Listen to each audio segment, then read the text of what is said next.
the Unleash Success podcast, where we break down the secrets of success to give you real tools and strategies that get real results. And now, here's your host, Corey Corpodian. Welcome back to Unleash Success. If you haven't subscribed to our newsletter yet, just go to unleashsuccess.com, enter your email so you can get all the tools and strategies sent directly to you each and every week. Today, we're talking to Josh Zloof, who is the founder and CEO of Sudden Coffee. Sudden Coffee has been in business for 3 years. They've raised over $4.2 million while selling 200,000 cups of coffee. And we're going to go into how Josh found his business after almost failing in 10 different other ones and now succeeding massively. Josh, welcome to the show. Hey, thanks for having me. I really appreciate you coming on. And I got to tell you, I'm looking forward to tasting a cup of your coffee. You know, I wish I had tried it already. This morning I woke up and had some tea. But how did you get into instant coffee? And what is your story exactly with all these other businesses that, you know, you kind of went through in order to get to Sudden Coffee? Yeah, totally. So it definitely took a lot of iteration to eventually find Sudden Coffee and start working on it. Basically, the quick story on Sudden. So I started out my career in operations. I was really passionate about how you optimize factories, restaurants, call centers, et cetera. And I had this draw towards like a McDonald's, like how do you make a McDonald's as efficient as possible?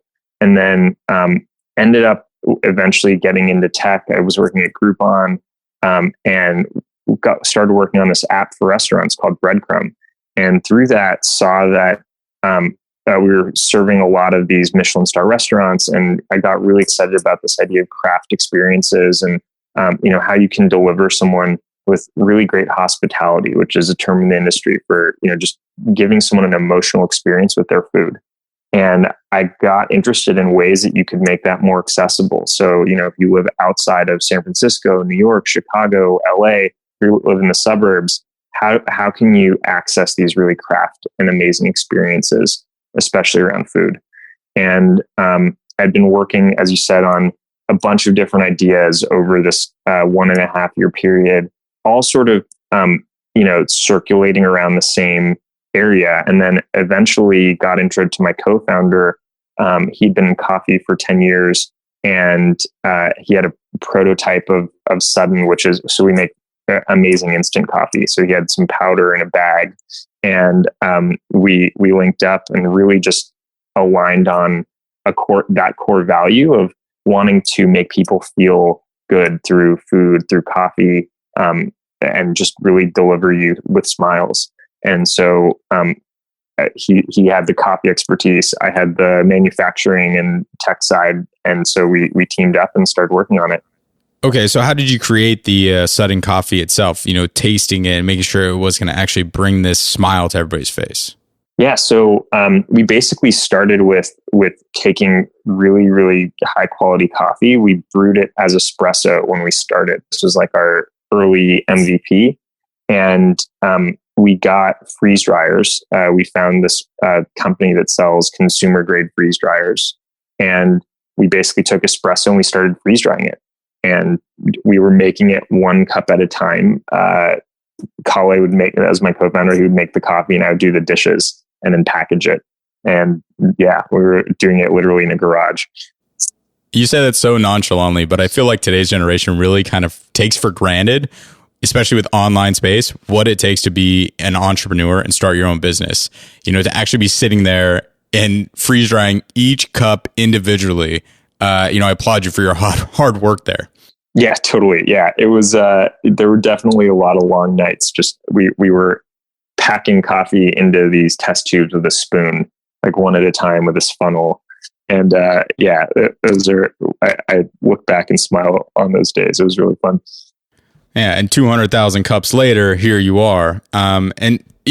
One thing that really stood out to me is you talk a lot about, how to find your why and why finding your why was so important to creating Sudden Coffee.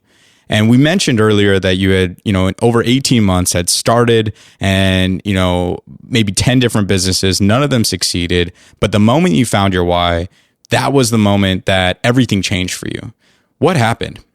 Yeah. So I left my last job in tech, and I knew I wanted to do startup. And so I started just working on idea after idea. And there was still this theme of on-demand experiences in hospitality. But to give you an idea, the first company I was working on was a service where we would deliver you clothes to your home.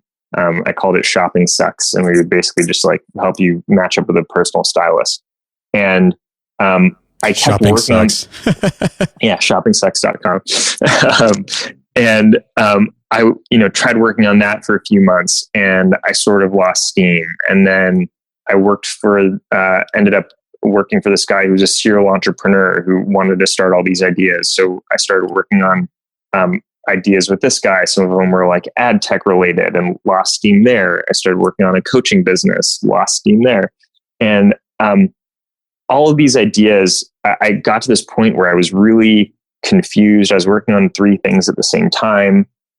And all of them had these ingredients where, it looked like it could be profitable. I was feeling not as passionate about them, but they weren't inherently bad ideas. And I was just thrown off about why I couldn't get excited about these ideas.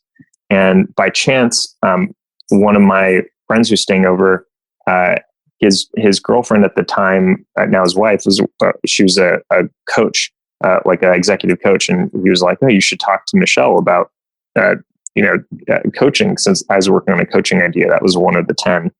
And I talked to her, and she was like, the most important thing is to figure out your core values. And once you figure out your core values, it's going to be really easy to figure out which ideas you should and shouldn't work on. And what's probably happening for you is you're working on ideas that don't align with your core values. And as a result, you're not able to get excited about it or not able to push through when things get hard. And that for me was a really big game changer. And so she basically guided me through a survey and filled out, there were a few key questions that I asked, and then figured out my core values list. And then once I had my 5 values, I could start matching all ideas against those. Man, that's absolutely fantastic, and something that I truly believe in a lot as well. I always feel like people go through an internal struggle because they've never ordered their values. They've never looked at them to see, what's really most important and what's really driving me. Sometimes, the fear of failing or the fear of what other people will think stops us from pursuing our goal. I know for me, like I do these crazy things all because I know exactly what my values are and I know what's most important. Sometimes people say like, "Corey, how do you get up and go to the gym every day?" I'm like, well, because if I'm not healthy and I'm not fit and I'm not energetic, if I don't have high energy, I can't do anything else that I want to do. So for me, one way to do that is to go to the gym. Another way is to, take my greens. And so I absolutely love that. And I wanted to ask for you, what did you discover in those values? What did you think were some of your values? And what did you find out when you finally listed those top 5? Yeah, totally. Yeah, that's a great question. So, I think before I was worried about things like, definitely financial gain was one I was worried about. Another one was inventing something new or working on something intellectually challenging, or something that should be mathematically hard. And when I got to my list, so the 5 that we ended up getting to were purpose. So everything that I'm working on needs to have a larger purpose that I clearly get. Growth, which is the idea that I need to be working on something where there's progress every day or every few days. Excitement, community, and relaxation. And I think the most interesting ones for me were community and relaxation. And community was something that I actually, so at the same time, I was, so I'd been going to Burning Man for a few years, and I wanted to create a camp. And I was spending a lot of time on this Burning Man camp and not a lot of time and less time on the startup I was working on. And it really showed. And so my coach was like, it's really clear that building a community is really important for you.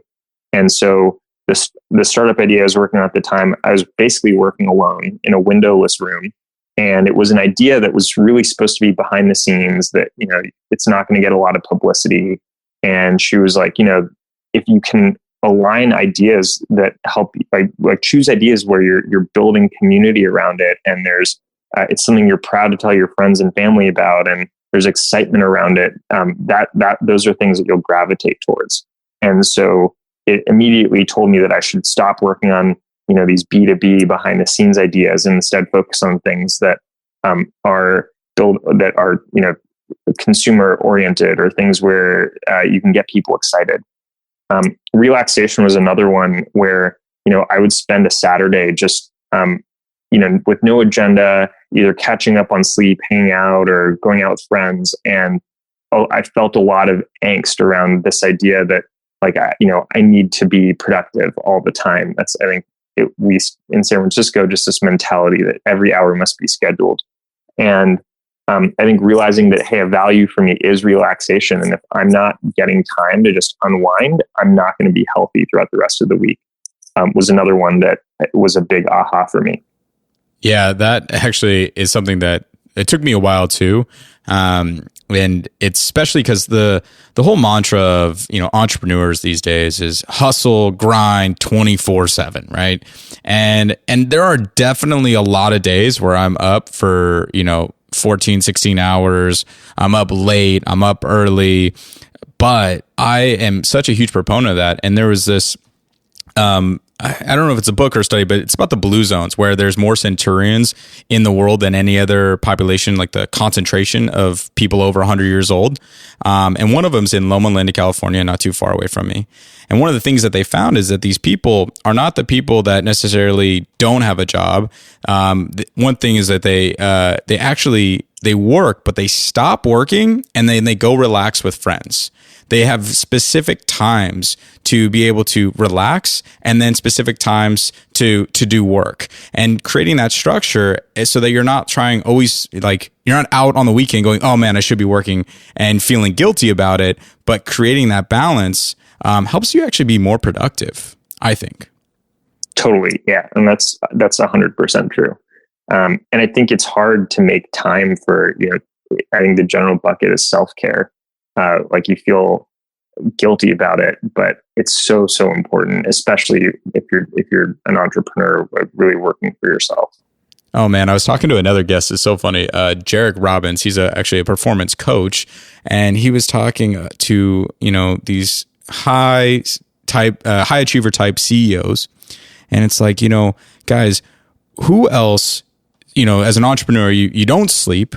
You starve yourself, you forget to take care of yourself. Like, the only other people who go through that are people who have been literally tortured in POW camps. Like, this is what we're doing to our bodies, and you think that's productive, but it ends up really hurting you in the long run. Health wise, your productivity goes down, you make poor decisions, and all these different things. So I completely agree with you on the self-care.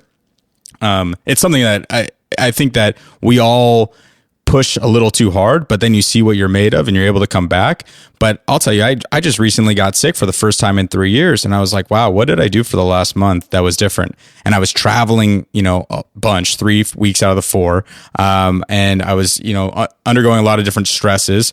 I was eating a lot of different food, and I wasn't on my normal schedule. I was like, wow, there it is. Like, that's why I got sick for the first time in 3 years, because I wasn't taking my greens. I wasn't getting enough sleep. I was probably drinking a little bit more alcohol than I should have at the time.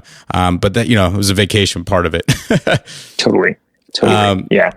You talked about community and slid in Burning Man in there, which I mentioned earlier was something that I really want to go to after reading. I was excited about it when I was a kid, and after reading the book Stealing Fire, hearing about all these Silicon Valley executives who put Burning Man or burner on their resume, and then, that's actually like a bonus to get hired. People like that community.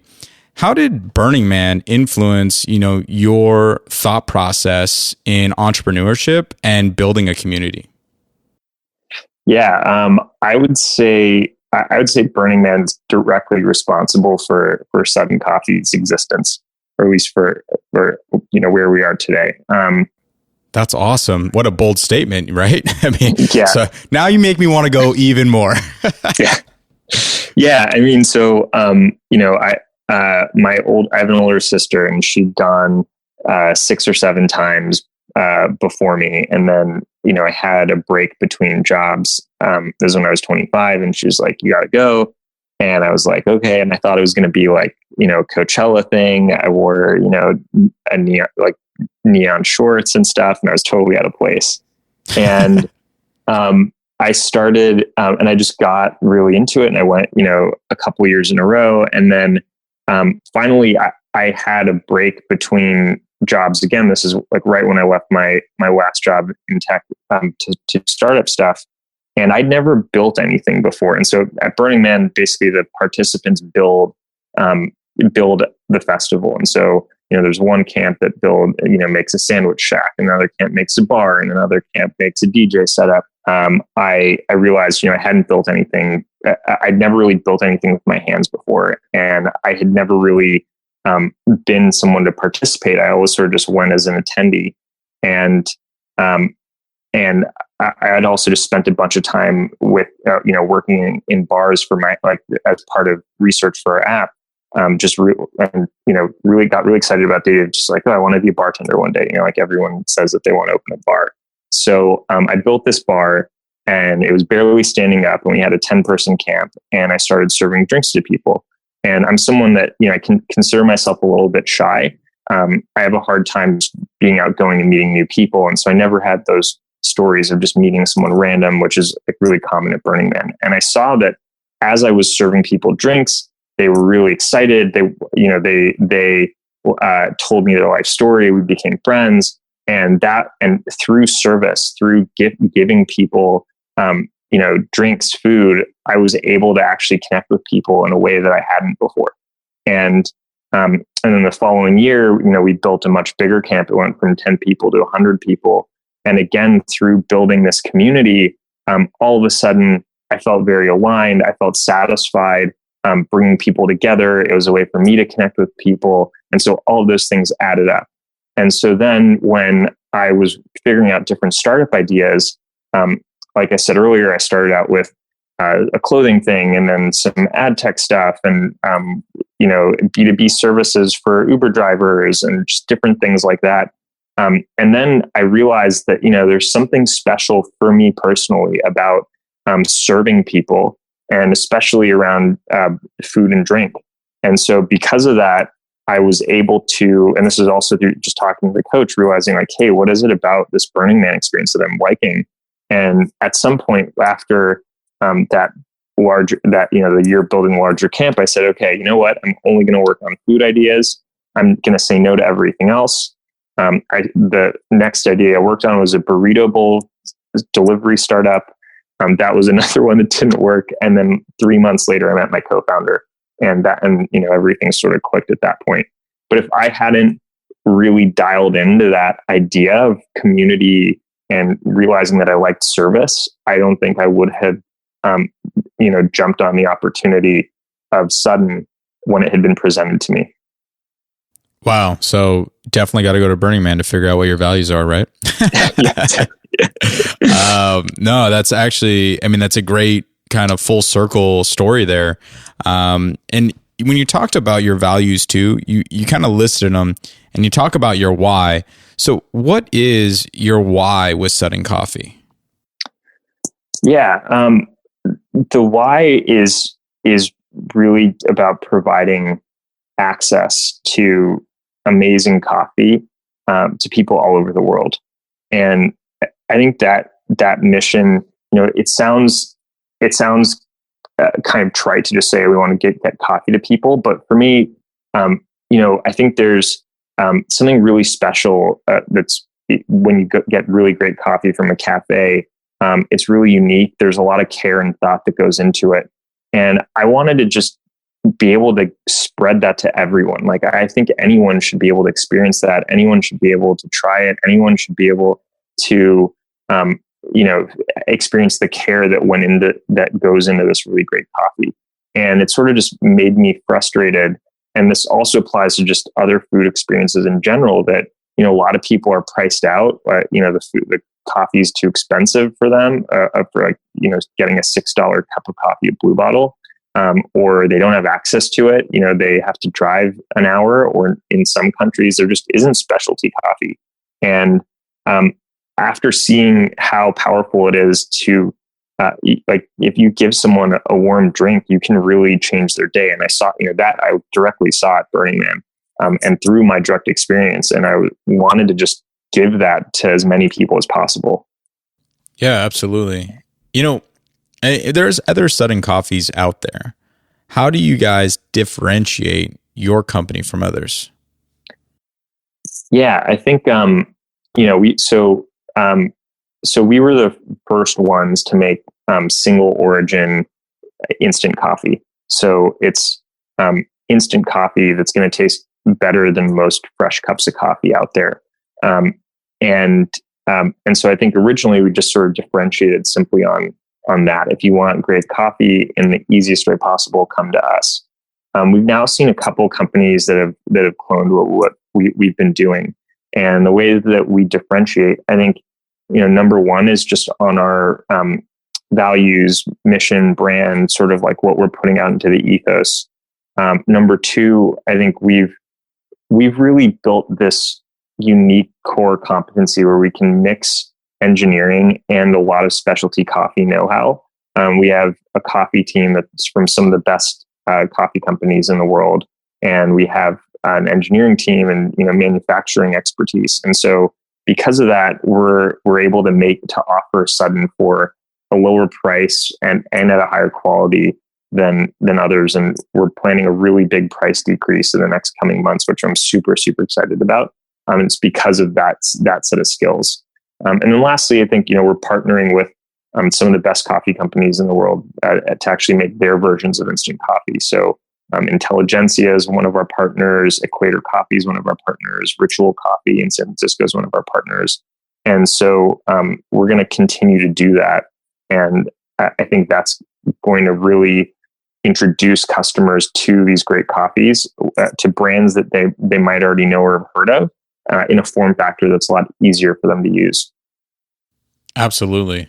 Yeah, that's fantastic as far as providing a better service for cheaper price, and how you kind of got there. I'm thinking through this process, and if I'm someone listening, I just want to know, sometimes people ask me all the time, Corey, how do I get started? And so when you were looking for these different ideas, did you have a formula for getting started and, knowing kind of when to quit, when to start a next one? And I know the values play a big, big role, but what was your process for that? Yeah. So I think at first I took a much more structured approach, and I sort of let it go over time. At first I'd basically, brainstorm ideas, and the ideas sort of came from, what my background was and what I was excited about. So, I was an ops person. I had this tech background, and on-demand food, or, it was sort of like, this is 4 years ago now. So Uber was still early-ish, and this idea of like on-demand services was really taking off. So I listed out all these different on-demand ideas. And I also listed out, so it needed to be something where there was a big market. So I assessed the market size. I wanted to figure out if there was demand for the problem. So that was another thing I needed to figure out. And I wanted to figure out if it was something that I could build. And so using those three things, I would then figure out, okay, what's the quickest way to test this? So I'll give you two examples. With shopping sucks, I was like, okay, I personally hate shopping. I want to fix this problem. I did a quick, Googled what's the market for shopping, and it's clear that there's a really big market for people who want clothes. And so I went on Craigslist. I made an ad for a personal stylist. I got someone to be a personal stylist, and then I emailed 50 friends, and I just made up a pricing sheet. And I was like, we're going to have a stylist come to your house, look at your wardrobe, come back with clothes that match, and you can try them on and buy whatever you like. And I just sent that out, and that was really to test if there was demand for this and to test what it would be like to do it. And then we did about 5 test runs with a few of my friends as well as the stylist. And that was kind of enough for me to see, I wasn't vibing with the process as much personally. Like it was I felt not excited about buying the clothes. And then all of my friends, I think there was, and this is the classic problem with startups, everyone will tell you your idea is a good idea. I think no one will tell you, and no one will say that it's a bad idea. And so you have to look for this like really strong signal. And what I was getting from friends was, this is cool. This is interesting. I might do it again. I don't know that I like really want to do it again. And so you kind of get, when you start getting these lukewarm responses, okay, great. Like this probably isn't going to be a good fit. And I was sort you of want people to be kind of really excited. Almost, they're so excited. They're like, they're calling you back to get you to come over for the stylist because they're so excited about the process in a way, right? Exactly. Like to contrast with Sudden Coffee, we sold 100 servings the first time, and we were sold out in under 2 minutes just from posting on Facebook. Wow. What a difference. Exactly. Yeah. You said something too about just how you tested it. And I think that a lot of, startup entrepreneurs, can't get over this idea of testing something like that, where they're like, what, I need to have the website built. I need to, buy business cards. I need to do X, Y, and Z. And I need to even have product before I can start selling somebody on something. I don't necessarily always agree with that, but I wanted to get your thoughts on that. Yeah. I mean, I totally, I think that's the biggest mistake I see people make is they get caught up in, first I need the business plan. Then I need the website. Then I need all of these things before they test out if there's actual demand for what they want to build. And that's the most important thing. Is there demand for what you want to build? And there's a bunch of ways you can test. I think a lot of times the idea, people think, okay, to test it, I have to make this full app and I need to raise money to hire engineers. And that's not necessarily true. You can, the easiest way to test something is just try and interview people. Like go on LinkedIn, search for who your potential customer could be. Like maybe you're making procurement software. So find like heads of procurement, cold email them and get them on the phone and, pitch them on the idea, see if they would buy it. Tell them that you have the idea, even if you don't actually have it. And if they say they want to buy it, tell them you can deliver it in 6 months. Make something up so that you can see, like, will they give you money for this thing? Another tactic people use is they make a splash page, like they make a fake website that has a download button and see if anyone will click download. But you can basically test out these things. And another one I did personally was, to test out this burrito bowl idea. 2 friends and I, we literally ordered a bunch of Chipotle. We put up a website and we said, text this number if you want to order burrito bowls. And then we went out at 11 p.m. on a Saturday and just handed out flyers to people for this new burrito bowl service. We called it 2 bowls. We just sort of made something up. You get 2 burrito bowls. And we just started like seeing if anyone would buy it. And then we got their feedback afterwards. So man, that's so awesome. Just like literally going to Chipotle to buy it just to see if it works. You don't have to like go make the burrito bowl yourself. You actually just bought it from Chipotle and just to see if anybody would buy it. I love that. Exactly. Yeah, exactly. So I think it's a lot of times spend the time that you would on the business plan thinking about creative ways to test out the idea. And I think that's the better way to go. So we jumped in a little bit to mistakes that entrepreneurs make, besides trying to build an entire business before you ever make one sale. What other kind of mistakes do you find that are really common? Yeah, I think that's a really good question. I think there's a few. I think one really big one is viewing yourself and your founding team as part of the equation to whether or not the idea works. So, you might have a really good idea, but it might not resonate with you either just personally, or you might not have the skills.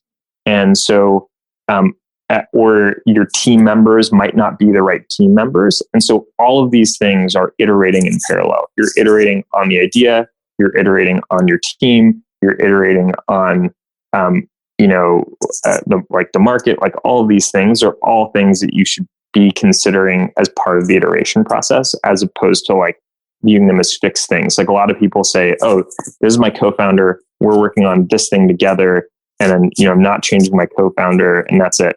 I think that's like the wrong way to look at it, because you need the right, you need the right set of, everything needs to fit together, gel together, where you have the right people working on the right problem with the right timing and all that stuff.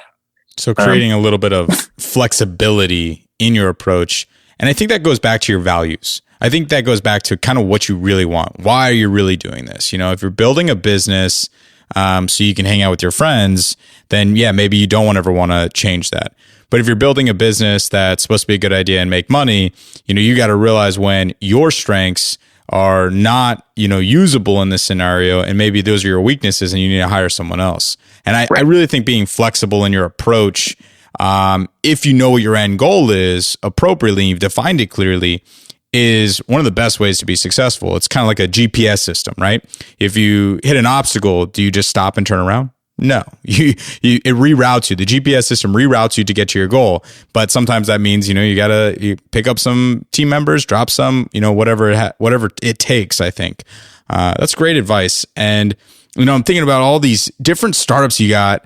And one thing you said to me, and I think it's kind of a characteristic that you have, and something that I know my parents taught me, is just you kept going. You're like, all right, on to the next one, on to the next one. And you've said that a couple of times, and I'm just like, wow, like, how do you keep pushing even though you've technically failed so many times? Yeah, that was actually really hard for me. So I tried doing a startup once before. So I was in consulting, and then I started working at Groupon. In between that, I spent 6 months working on a startup idea, or a couple of different ones. And I gave up. I was with a couple of friends, and we gave up, and then we got jobs again. And I was fortunate enough to have a bunch of bosses while I was at Groupon who were all startup founders. And so everyone talked about just this idea of, it's going to be hard. You're going to just don't give up. Don't give up. You're going to have to go through a lot of ideas. And I had a couple other mentors along the way who had similar stories. I tried 10 different ideas or 15 or 20 before I found one that worked. And so when I started working on, I made a commitment to myself that I was going to just keep burning through my savings until for at least a year, maybe a year and a half, and just I keep trying and trying and trying. And no matter how embarrassing or depressing or sad or whatever it got, I would just keep trying until I found something. I think the things that helped, and it was incredibly embarrassing. I was going to a bunch of weddings. A lot of my friends were getting married. I was going to weddings. I'd see someone's mom who I knew from growing up, and she'd be like, "Oh, how's the shopping idea going?" And I was like, "Oh, I'm not doing that anymore. I'm working on this coaching idea." And then I'd see him 3 months later. "How's the coaching idea going?" "Oh, I'm doing burrito bowls now." And so that was really, emotionally embarrassing. And so part of that was, that's so tough when you tell people. You make it real by telling people, and then all of a sudden they're asking about it, and you've already moved on. And that takes a lot of emotional fitness to be able to conquer something like that. So what did you do to deal with just that emotional turmoil? Yeah. I got a therapist. I had an executive coach. I had both of those things. I think that's also one of the hardest things about, testing the idea, because you have to then make it public. You have to tell all your friends about it to try it out. So everyone knows that you're trying this thing and then you failed. And then I think I started spending more time with other entrepreneurs, other people who got it, who understood what I was going through. And then even the people who weren't entrepreneurs, I would just be candid and talk about it. And I started to see that actually a lot of my friends respected what I was doing and wished they were doing it themselves. And that sort of made me less worried about it. about, just keep to keep on doing it. That's, you're lucky that you had a good people around you, and I think that just goes to show you just how important it is to make sure you surround yourself with the right people. I'm huge on that as well. And mentorship, I can't tell you in my entrepreneurial journey and just the things that I've done in my life, how much certain mentors, and I've got mentors in every area, not just business. I've got mentors in relationships and fitness and in just every area, because I want to know how to have my best life. But being able to learn from them and then bounce something off of somebody else who's, not in your business, not in your relationship, it really helps you grow and expand your mind to think differently.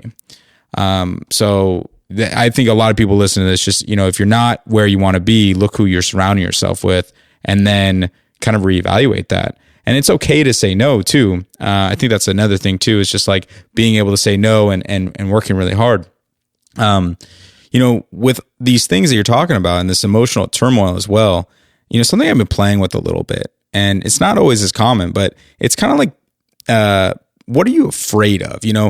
I feel like we all have this fear sometimes, and there's lots of different fears, and I feel like I've done a lot to try and conquer those fears, but I believe our body kind of responds to two different types of stimuli, pain and pleasure. And so the fear is kind of this pain, and I've been playing around with it. I'm just wondering if there's anything that you're afraid of that's kind of pushed you forward, and not like, oh, I'm afraid I'm going to fail necessarily, but I'm afraid that if I don't do this, I'm not going to live the fullest potential of my life, or something to that effect. And I was wondering if you ever play around with fear like that. Yeah. Definitely. I think one of the ones that's been coming up for me lately is the idea that we keep working on something that isn't fully working, like it's not good enough, but we just keep working on it in this almost like purgatory state. So, we've been doing Sudden for 3 years, and we continue to get awesome reviews. We continue to get the coffee is tasting better than ever.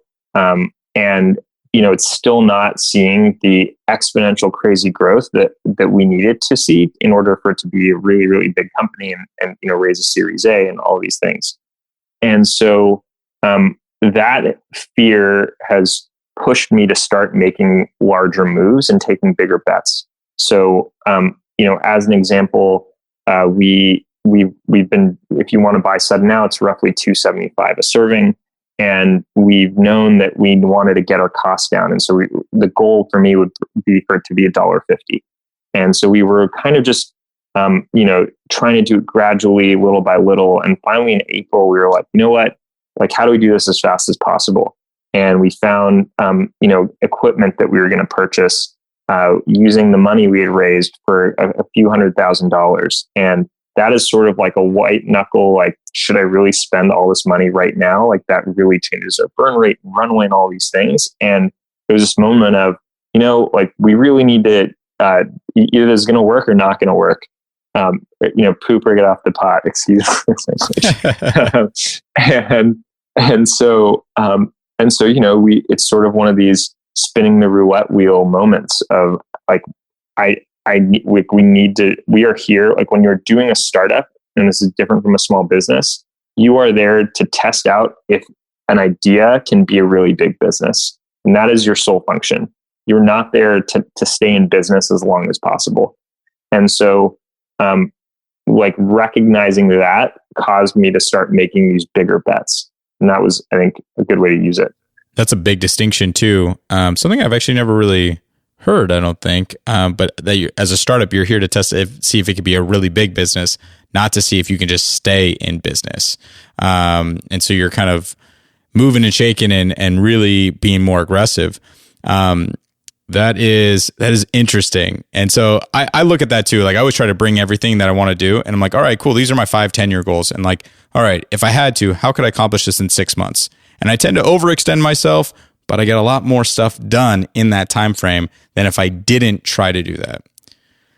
When you look at your business and how you've been so successful to this point, what are some of the biggest keys that you found to scaling Sudden Coffee over the last 3 years? Yeah, I think, it's cliche to say this, but definitely having the right team members is super, super important. I think that's, the most critical part. Like once you sort of have the thing you're building, learning to get really good at recruiting and hiring becomes super, super important, because you can't do all the work yourself, and you need to hire people who are very independent and who can really 10x whatever you're doing at a certain point. I think that's really critical. I think the other thing, we've had these, like I call them black swan events, but when I look back at all of the times where something changed exponentially in the company, it was these unpredictable, somewhat random events. So, we raised this $3 million round, and that happened because we happened to be in the New York Times, and there happened to be an investor who was looking for a caffeine-based subscription idea, and all of these stars aligned. He was in San Francisco. He checked us out on LinkedIn, like we saw, and we met with him and had a term sheet a few days later. And that was really unpredictable. Similarly, like reducing costs. We knew that we wanted to reduce costs. We didn't know exactly how we were going to do it. But because we were sort of tuned into that, like we were putting out in the universe that we were trying to figure out ways to reduce costs, we got an inbound email from someone with this crazy technology that is going to allow us to massively reduce cost. And so I think there's this idea that I'm sort of adopting, which is to basically get really clear on what your three most important strategic goals are. Like, what are the three things I need to accomplish in the next 6 months? And then make sure you're spending some time where you're doing exploratory things, whether it's going to a conference, whether it's investing time in having a press release go out, but just some ways to get what you're working on out into the ether so that useful ideas or connections or other things get pulled towards you and get pulled towards what you're building. And I think that's been very different from as an engineer by training. The classic approach is to just make a 3-month roadmap, work on features, build, and go to a conference. Oh, I don't have time for that this week. And so by switching that ideology, or by being more open to inputs, I think that's kind of what you need in order to keep getting this exponential growth for a startup.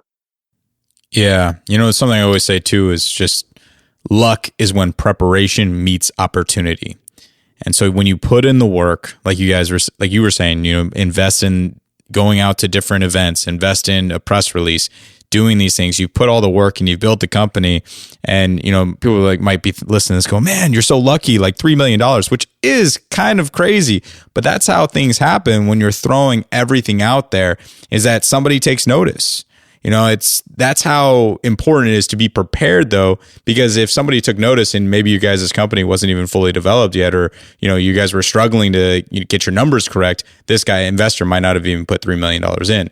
So it shows that you guys put hard work in, and now you become quote unquote lucky. Totally. Yeah, exactly. And I think you have to know what you're looking for. If you might not be focused on fundraising during that period of time. And so you might get that email and not open it up or not look at it or whatever it is. And so having that really dialed in helps you know what to gravitate towards.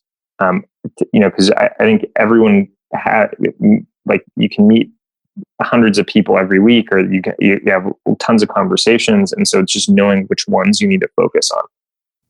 Yeah. Absolutely. And that kind of brings me to our wrap up kind of questions as we go into this. And it's been a great interview so far. And I want to kind of break down. We talked about a lot of different steps and actions. And at Unleash Success, we talk a lot about the 80-20 rule, the Pareto principle. And the way I use it is that 80% of our results come from roughly 20% of our actions. And the key is knowing which actions to take.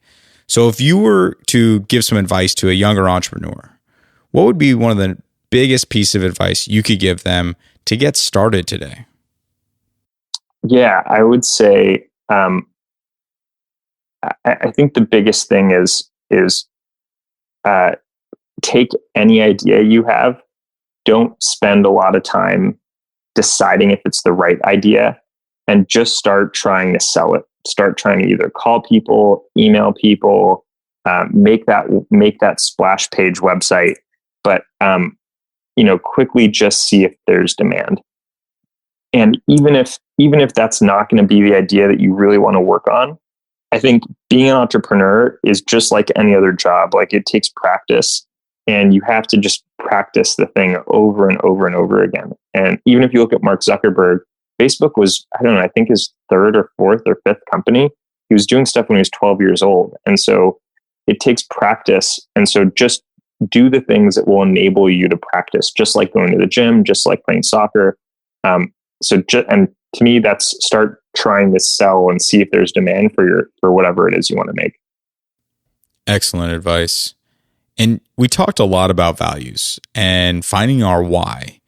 And that's a little bit different advice than maybe just this straight up business advice, but obviously influenced you a lot. And as I can relate to, because if I didn't do that myself, I wouldn't even be in this position. I wouldn't even be doing this podcast, for crying out loud. I would be in a hole probably. Like 5 years ago was probably the worst part of my life. So I just want to know, like, for you, why do you think it's so important for people listening to this to actually write down their values? And what would you say would be like a tip that they could use? Yeah. I think writing them down, and so like I have them written as note cards on my wall. I think what ends up happening if you aren't clear on them is you judge your success based on other people's values. So, your friend might really value monetary success or building a family, and you're going to value what you're doing against those things, and you'll start to feel really unhappy. And the thing about when you dial into your values, everything feels really easy. Like, it feels freakishly too easy. And so you might feel like you might undervalue that. Like, you might feel like, oh, like, building a community, like, that's not that important. It's so easy for me. Like, that there must be something like I want to do what that guy's doing, because that seems a lot harder. And so I think if you're really clear on, no, like, my value is community. And like, so for me, building a community is a lot easier than it is for other people I know. But I never really I didn't really understand that before until I dialed into it. And so I think it helps you unlock your superpower. The way to figure it out. So basically there were 3 questions in the survey that I think were really used to help figure out the values. It was journal out 3 times you felt most alive, 3 times you felt most fulfilled, and 3 times you felt most happy. And the answers to those questions, they sound similar, a little bit different. And basically just journal that out, write out, the story of each of those 3 things. And then Google a core values list. If you go, there's tons of lists where you can see, 200 core values, and start to see if what words from the core values list pop up in the stories that you wrote for those 3 questions. And the goal is to have 5 and only 5 values. If you have too many, it's sort of a little bit too much sprawl. But basically, if you can pare it down to 5 that appear in the stories you wrote about, that's, I think, a really good first cut at your values. Absolutely. I talk a lot about values, and I usually tell people, pick 3 to 5 because it gets too much. But I mean, I've got, I've written lists where I've got 10 to 15 values, but usually our decisions that we make are based on our top values anyways, and what our rules are for those values too, which is something we could probably have an entire another podcast on. So, but I love those tips, and I love those 3 questions to write down the stories. And I can even include a link to some core values in the show notes when we launch this episode, because I think that's super, super important for every person, not just an entrepreneur, but for every person to go through to really figure out what is most important in their life. Totally. Yeah. I think it's one of the most important exercises someone can do. And I've given lectures on this. I think it's so, so important. Fantastic. So Josh, listen, this has been a great conversation. If we want to order some Sudden Coffee or connect with you online, where can we find you? Yeah, so you can get Sudden Coffee on our website, suddencoffee.com. You can buy it on Amazon. It's going into different retail stores right now in the Bay Area. So if you're in the Bay Area, you can get it at Andronico's Markets, which is a subsidiary of Safeway. You can get it at Rainbow Grocery, and it's going to be at more and more retail stores in the coming months. And yeah, online, feel free to shoot me an email, joshua@suddencoffee.com. Or if you have questions about the company, help@suddencoffee.com. You'll hit our support line. But those are the best ways. Awesome, man. Thank you. And Josh, so you've had a pretty good amount of success. I mean, I'm thank you, by the way, for sharing all your failures too. I learned a lot just through the last, couple years you had building businesses. That was fantastic. But for you, what is your next level of success?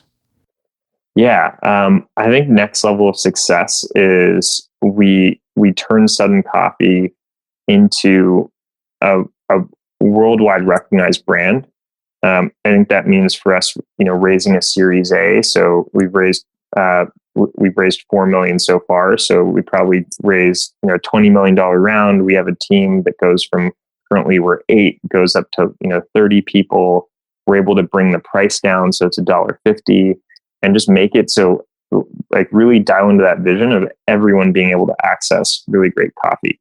I think that for me is the next level that I'm trying to get to. That's fantastic, man. I'll definitely be ordering a cup when we get off this conversation. I'm excited to try it. I'm really, really excited for you and for Sudden Coffee. Thanks so much for coming on Unleash Success. Yeah, thanks for having me. It was great. If you enjoyed the show and learned something of value, the one ask that I have is please go subscribe, whether you're on iTunes, Spotify, or YouTube. And if you leave us a 5-star rating or review, that absolutely helps us get our message out there. Each week, I'm going to continue to interview amazing people, and we're going to break down their tools and strategies to help get you real results. Feel free to visit the website, unleashsuccess.com, and subscribe to our newsletter so you can get updates each week. And remember, knowing is not enough. Knowledge alone is not power. Action is. Because action is the only way you're going to get the results you want in life and truly live the life of your dreams. So take some action, subscribe to the podcast today, and get ready to unleash success in you.